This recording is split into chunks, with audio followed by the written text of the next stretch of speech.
참 그런 뭐 인권 어쩌고저쩌고 인권 수사 어쩌고저쩌고 얘기하고 뭐 검찰개혁 어쩌고저쩌고 얘기하는 사람이 서울대에서 학생들에게 형사법 가르친 교수 조국 전 교수입니다.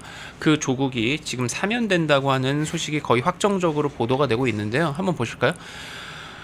근데 지금 이 조국 사면을 두고 이 민주당, 그러니까 이 여권 내에서도 약간 좀 엇갈린 목소리가 나오고 있나 봐요. 이게 왜냐면 너무 좀 부담스럽다. 뭐 정치 검찰의 표적 수사로 인한 희생자가 있으니까 풀어줘야 된다라고 하면서 겉으로는 사면에 대한 긍정론도 나오지만 이재명 임기 3개월 만에 이렇게 풀어주는 게 조국일 수는 없다. 그럴 수가 어떻게 그럴 수가 있느냐.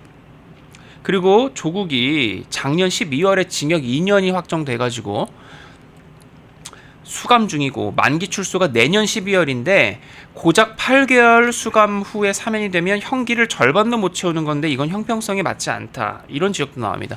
자, 저런 조국의 사면 그리고 저런 조국의 사면을 위해서 나선 문재인까지. 야. 이게 핵심은 저는 따로 있다고 봅니다. 물론 이 네네. 뭐 2년 중에서 7개월, 8개월 살았는데 사면을 하는 게 말이 되느냐 네. 옳은 이야기죠. 그건 당연한 이야기죠. 네. 그리고 혐의가 무슨 독립투사, 독립운동한 것도 아니고 그 입시 비리잖아요. 그렇죠. 대학 교수로 법대 교수라는 사람이 교수 연구실에 앉아서 자기 아들 딸 위해서 가짜 표창 장막 만들고 네. 이런 입시 비리 거기다가 유재수 감찰무마 권력형 비리죠. 그런데 이것을 그때 얼마나 논란이 많았습니까? 그런데 그것을 지금 불과 7개월 살고 5년 동안 재판을 걸어왔는데 네. 7개월 살고 이 석방기가 말이 되느냐? 그리고 더구나 패키지 사면을 했어요. 네. 거기 그 정경심 씨 형을 다 살았으니까 복권을 시켜줬거든요. 그다음에 최강욱 그 같은 그 허위 인턴 그 연루된 최강욱까지 전부 다 사면 복권을 시켜줘서 패키지로 해줬어요. 네. 그럼 왜 해줬을까? 지금 여당 안에서도 그러니까 좌파 진영 안에서도 만약에 조국을 사면을 해서 날개를 달아주면은 지방선거부터 어려워진다는 이야기가 나와요. 네. 왜냐하면 조국이 나오면 다시 대표직을 차지를 할 거거든요. 그렇죠. 조국당에. 그러면은 그때부터 이 조국은 이 유력한 차기 주자가 됩니다. 좌파 진영 안에서 차기 주자가 돼요. 네. 그러면은 미래 권력이 되는 거죠. 네. 미래 권력이 이렇게 일찍 뜨면은 살아있는 현재 권력은 그만큼 가라앉을 수밖에 없어요. 그래서 조국을 사면하면 안 된다. 특히 지방선거에서 호남을 지난번에 4.10 총선 때처럼 호남에서 바람을 일으켜버리고 하면은 정권이 위태위태해진다. 그런 반론이 굉장히 많았는데도 불구하고 사면을 했다. 그럼 왜 했을까? 저는 네. 이 같이 오늘 사면된다는 건 최강욱 씨가 네. 그때 그런 이야기를 한 적이 있습니다. 조국이 그때 대법원 확정 판결을 받아서 구속되기 전에 이재명이 조국에게 내가 집권을 하면은 조기 사면을 해주겠다고 했다는 이야기를 최강욱이 했어요. 그래요? 네, 했습니다. 그러면은 그게 일종의 딜이었느냐를 봐야 돼요. 출마를 조국 혁신당에서 출마를 안 했잖아요. 그쵸. 대선에서. 네. 3석이 있는 이준석 당도 출마를 이준석이 했어요. 12석이 있는 조국 당이 출마를 안 했어요. 조국은 출마할 수 없지만은 당연히 누군가를 내는 게 그게 정당입니다. 대선 때. 네네. 12명의 네. 국회의원이 있는데. 그렇죠. 그런데 후보를 내지 않고 오히려 지원을 했습니다. 이재명 후보를. 그 결과 어쨌든 결과적으로 이재명 그 당선됐어요. 이재명 후보가. 그쵸. 당선됐다면은 근데 이제 한번 가상을 해보면은 조국 당에서 후보를 냈으면은 이재명 후보 표를 상당히 잠식을 했겠죠. 특히 호남에서. 네네. 호남, 부산에서 상당히 잠식을 했습니다. 이재명 후보가 그때 부산에서 그 상당히 많은 표를 얻었어요. 그 잠식을 했으면은 결과가 어떻게 될지 모릅니다. 하긴 뭐 심상정 나왔었을 때도 그죠? 그럼요. 지난 대선 때 그런 결과가 전례가 어떻게 될지 있잖아요. 예, 예. 그리고 그때 되면은 구도도 바뀌었을 수가 있어요. 이준석이 끝까지 완주 안 했을 수도 있습니다. 여러 가지 상황을 가정을 해볼 수 있죠. 네. 그래서 어쨌든 그 결과로 당선이 됐다. 네. 그렇으면 당선됐으니까 지금 조기 사면 시켜준다고 하면은 그게 그냥 자연스럽게 그렇게 서로 간에 이 묵시적으로 이렇게 했는지 네. 아니면은 실제로 어떤 밀약이 있었는지도 들여다봐야 돼요. 내가 당선되면은 사면을 시켜줄 테니까는 출마시키지 마라라고 한 그런 게 있으면은 이건 후보 매수죄죠. 후보 매수죄가 되는 거죠. 야. 만약에 그랬다면은 네. 제가 뭐 그랬다고 확언을 하는 게 아니고 만약에 그랬다면은 후보 매수죄가 되는 거죠. 그때 그 문재인 정권 시절에 울산시장 선거 송철호 후보를 당선시키기 위해서 네. 상대 후보에 대해서 이 저 일본에 총영사 자료를 주고 권유를 하고 네. 이런 게 있었잖아요. 그게 후보 매수지 않습니까? 그러니까 지금 딱 말씀하신 거를 언론에서는 딱 이 정도 톤으로 전하고 있는 거예요. 읽어드릴게요. 조국혁신당은 지난 6월 대선에서 후보를 내지 않는 방식으로 이재명의 당선을 도왔다는 게 정치권의 일반적인 인식이다. 이번에 조국이 광복절 특사 대상자로 최종 결정된다면 보은 사면이란 비판을 피할 수 없을 것이다. 정도가 일단 기사에서 나올 수 있는 톤이에요. 근데 지금 그거랑 지금 같은 주장하신 거잖아요, 그죠? 그건 맥락은 같죠. 네, 그건 네. 맥락은 같은데 네. 그냥 그러니까 보언이라는 건 나에게 이제 은혜를 베풀어서 내가 거기에 보답을 한다. 이건 결과잖아요. 결과. 네, 네, 네. 결과인데 나에게 은혜를 베풀면 나중에 내가 보답할게 하고 네. 먼저 약속을 했으면은 그건 후보 매수가 되는 거죠. 이야. 그러니까 어떤 거 맞는지는 몰라요. 어떤 게 맞는지는 모르지만은 네. 충분히 이 어떤 뭐 합리적으로 이렇게 네. 추측을 할 수 있는 부분이라고 저는 봅니다. 야, 그렇습니다. 지금 이번 광복절 특사가 이재명이 대통령 되고, 그러니까 이 새 정부가 출범하고 첫 사면입니다. 그래서 참 언론에서도 그렇고 상징적 의미가 크고 정치적으로 예민하기 때문에 지금 대통령의 최종 결정 각별히 지금 신중하게 그렇게 돼야 된다. 뭐 이런 목소리를 내곤 있는데 이미 뭐 조국 사면은 결정이 된 것 같아요. 근데 이제 조국뿐만이 아니라 조희연 전 서울시 교육감도 사면 복권 대상자로 거론이 됩니다. 뭐 줄줄이 아까 뭐 최강욱도 말씀하셨고 뭐 정경심도 그렇고 줄줄이 다 거론되는데 이제 이게 웃기는 게 이 사람들 자신들의 범법 행위에 대해서 판결로 통해서 확정이 된 거에 대해서 반성의 기미도 보이지 않는다. 그러니까 이제 뭐 장영수 고려대 법대 교수 같은 경우도 조국은 판결에 사실상 불복하는 등의 부적절한 모습을 계속 보여왔다. 아니 이렇게 반성의 기미도 보이지 않는 사람들, 그러니까 죄를 뉘우치지 않고 자기들의 좌파 유튜브나 뭐 이런 매체 돌아다니면서 오히려 검찰을 법원을 공격하는 사람들, 이런 사람들까지 해서 다 통으로 해갖고 이렇게 사면 복권 해주면 이게 말이 되냐? 이런 비판 나오는 거죠. 당연하죠. 그리고 또 특히 뭐 정경심 씨 같은 경우도 네. 그 뭐 책까지 내고 그쵸. 그리고 뭐 어떤 지금까지 이 조국 씨도 본인에게 불리해서 그때 가령 예를 들어서 딸 조민 씨를 기소하느냐 마느냐 이 논란이 일어났을 때는 사과한다고 했어요. 네. 그런데 그 기소를 해버리니까는 그다음부터 다시 돌아섰습니다. 그러니까 진정으로 사과를 한 적이 한 번도 없어요. 네. 한 번도 없고 거기다가 사과를 안 하는 것뿐이 아니고 본인이 마치 정치적으로 탄압을 받는 것처럼 행동을 했어요. 그쵸. 대법원에서 확정 판결이 된 거를 가지고 정경심 씨도 마찬가지고 조국 씨도 대법원에서 다 확정 판결이 됐지 않습니까? 그런데 그것을 마치 탄압을 받는 것처럼 해서 특히 그 조국 씨는 그때 그런 말을 했습니다. 본인이 비법률적인 방식으로 명예를 회복하겠다고 해서 정치에 뛰어든 거예요. 그렇죠. 정치에 뛰어들어서 결국 이제 정치인이 되고 그러니까 그 정치인이 됐으니 지금 사면이 되는 거지. 정치인이 아니고 조국당 대표가 아니고 하면 사면을 안 시키겠죠. 그냥 조국이었으면은. 그런데 비법률적 방식으로 명예회복을 하겠다고 법을 무시하고 정치로 뛰어들었는데 그래서 그런 신분을 이제 갖게 됐다고 해서 이것을 사면을 해주면은 이것은 법을 무시하는 거죠. 사면권자가 법을 무시하는 게 돼버리는 거죠. 네.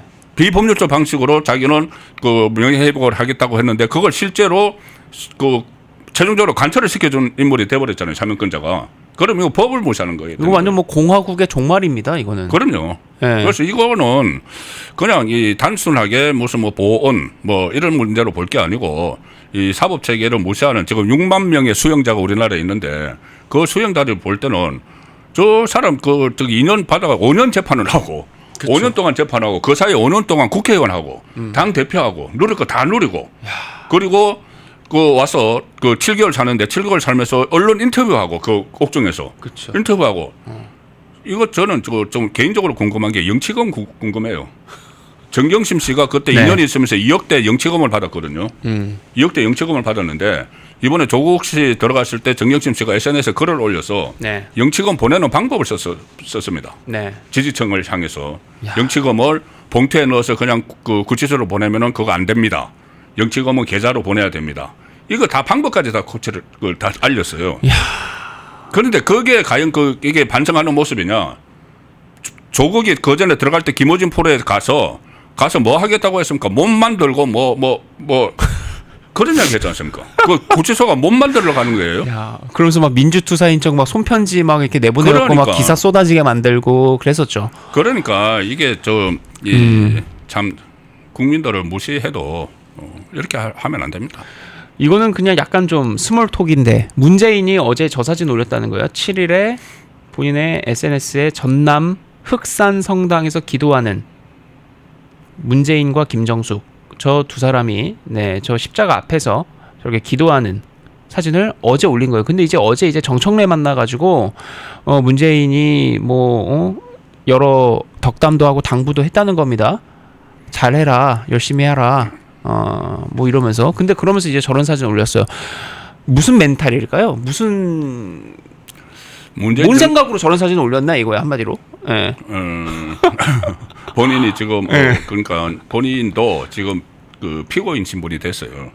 지금 재판 기소됐습니다. 비나이다.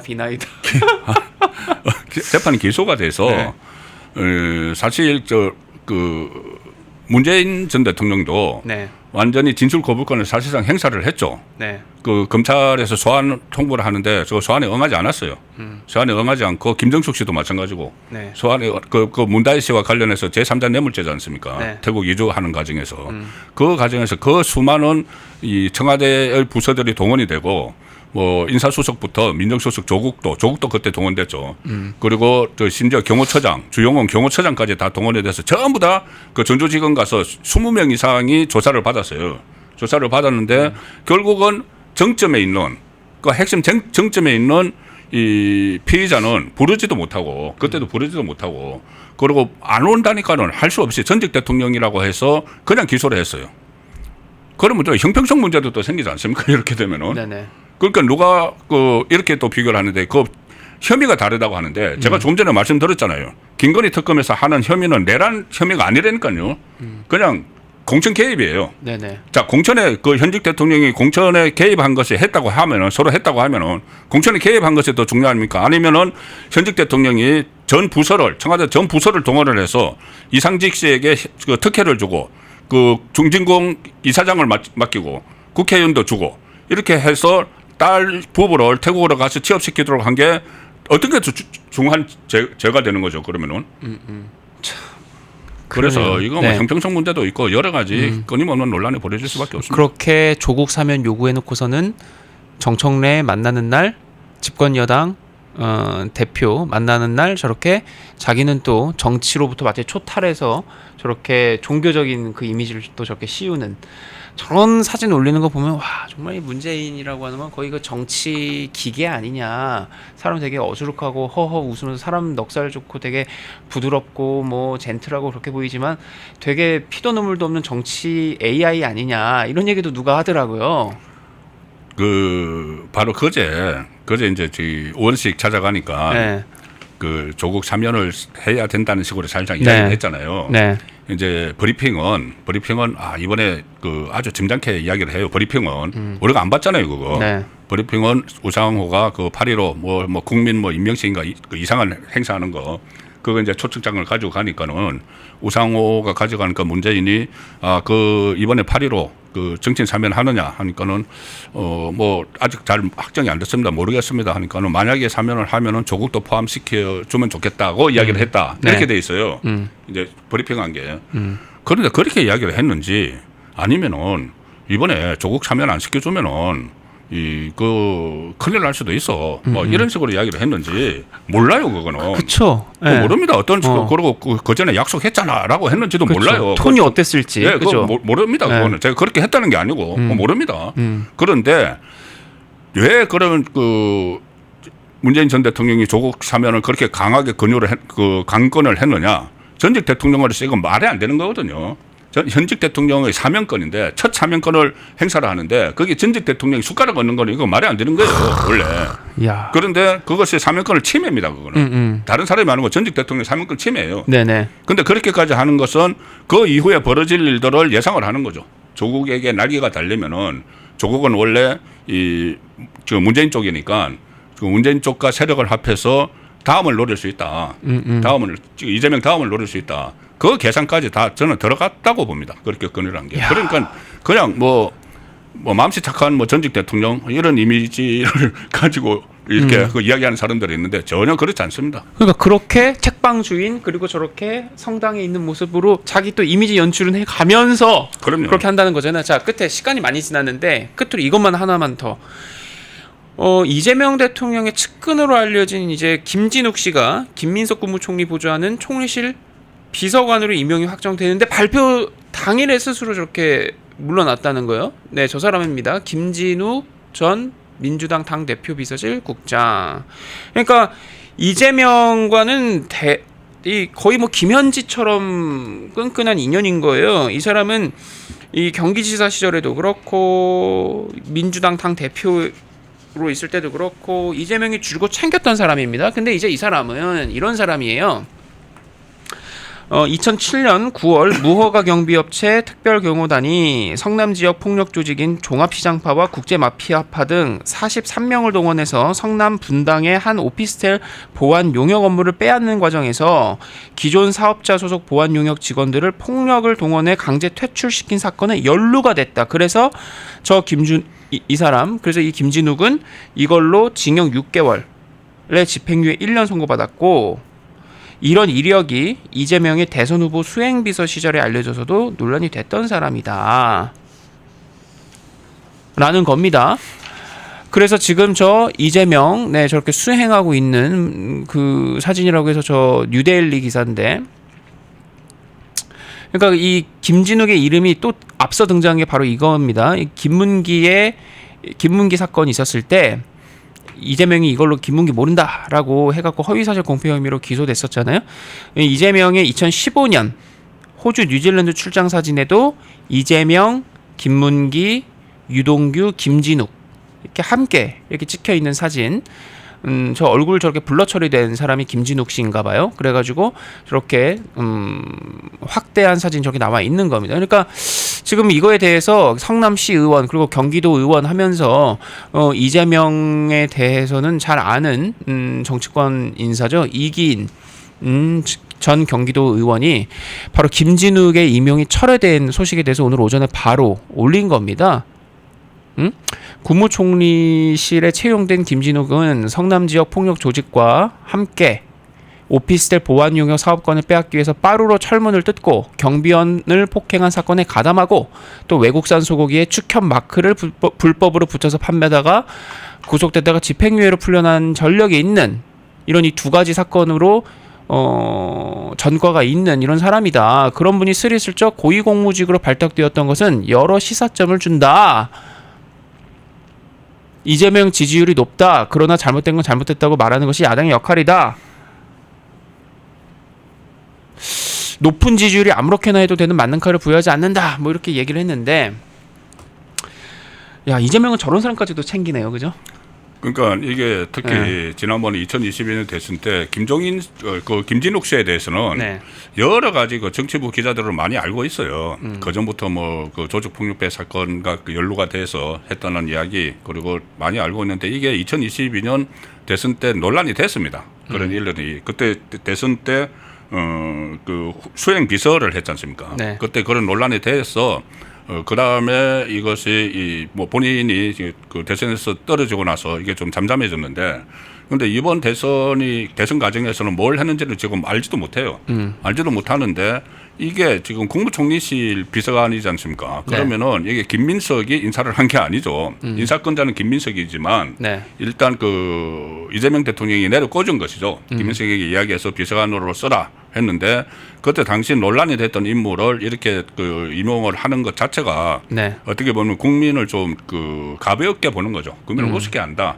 이런 측면이 하나 있고, 그 다음에 이른바 성남 라인이라고 해서 김현지 그 총무비서관을 비롯해서 뭐 1부속실, 2부속실 전부 다 성남시장 시절에 썼던 가신그룹이잖아요.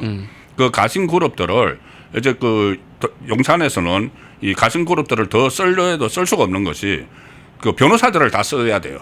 그 이재명 피고인 변호사들을 지금 다 쓰니까 민정수석실에도 하고 다 쓰니까는 이게 그 대통령실에 쓰는 게 한정이 되어 있습니다. 뭐냐 하면은 이 절반 이상은 정부 부처에서 파견을 받아야 돼요. 네. 전문성이 있는 사람들을, 공무원들을. 그래서 가신그룹을 이게 포함을 시키는데 또 다른 공신들이 있잖아요. 민주당 네. 출신 공신들, 그 공신들, 국회의원들을 보좌관이나 이런 사람들이 또 그 몇 명 다 써야 됩니다. 다 이렇게 써줘야 돼요. 그러니까 가신들을 그 성남 라인을 다 그 수용을 못하니까 이제 그 국무총리실까지 저렇게 보냈다. 보냈으면은 다른 부분도 살펴봐야 됩니다. 얼마나 많이 지금 퍼져 있는지, 네. 지금 그 이재명 정권에서 성남 라인이 얼마나 퍼져 있는지, 그거 살펴봐야 되는 이유가 네. 그 사람들이 나중에는 이 그 조직을 실제로 장악을 해버리죠. 네. 직급에 상관없이 조직을 장악을 해서 또 어떤 일들이 벌어질지 모르니까는 그 부분도 한번 다 살펴봐야 될 필요가 있는데 네. 지금 이제 그 중에 하나가 골마 터져버린 거죠. 네, 알겠습니다. 자, 송국건 정치평론가하고는 이쯤에서 방송 마무리하도록 하겠습니다. 출연 감사합니다. 네, 감사합니다. 펜앤마이크에서 추천하는 영상도 보고 가세요. 다른 영상도 즐기시려면 구독 버튼을 꼭 눌러주세요.